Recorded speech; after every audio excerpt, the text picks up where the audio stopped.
झारखंड के जामताड़ा से रुकने असेंबली और वजीर सेहत इरफान अंसारी एक बार फिर तराजू में है। और इसके साथ ही आपको बता दें कि आदिवासी लोगों के साथ इरफान अंसारी की मीटिंग को लेकर सियासी बवाल शुरू हो गया है, क्योंकि मीटिंग को लेकर मुस्लिम समाज के लोगों ने गहरी नाराजगी जताते हुए इरफान अंसारी के खिलाफ प्रदर्शन शुरू कर दिया। मुस्लिम समाज के लोगों ने इरफान अंसारी पर जानबूझकर नीचा दिखाने का इल्जाम लगाया है और मामले को तूल पकड़ता देख अब वजीर इरफान अंसारी ने सोशल मीडिया के जरिए से सफाई भी दी है। दरअसल वजीर इरफान अंसारी की रिहायशगाह पर कुछ मौलाना पहुंचे थे, जिन्हें मुबैना तौर पर बाहर बैठने के लिए कहा गया। आए दिन हम लोग उसको बाहर करते हैं, वो मेरे बगैर नहीं रह सकता है। वो मौलाना बहुत प्यार करता है। तो हमारे जो विपक्ष के लोग हैं, न जाने इरफान अंसारी के पीछे ऐसे कैसे पड़ गए।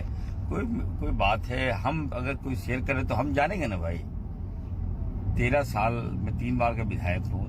तमाम उलमा इकराम का मैं तहे दिल से मैं उनका सम्मान करता हूँ, हर मुसीबत में साथ देता हूँ। अल्पसंख्यक के हर कोई मुद्दा हो, सबसे पहले मैं आगे आता हूँ। कभी आप लोग मेरे घर का जो माहौल है मैं जानता हूँ। इरफान अंसारी जो स्वास्थ्य मंत्री हैं, उन्होंने उलमा के साथ अभद्र भाषा के साथ पेश आया है, जिसका हम लोग पुरजोर लफ्जों में निंदा करते हैं और कड़ी इसकी मजम्मत करते हैं। ऐसा नहीं करना चाहिए और अगर वो इसके लिए माफ़ी नहीं मांगते हैं तो हम लोग इस आंदोलन को लेकर और आगे बढ़ेंगे। इरफान साहब ने एक आलिम को पागल भी कहा और उनको बेइज्जती किया है, जबकि हम जिस समाज से आते हैं, हमारे आखिरी नबी ने फरमाया अकरीमुल उलमा, तो उलमा की इज्जत करो। और उन्होंने जो है एक उलमा को जो है बेइज्जत किया है।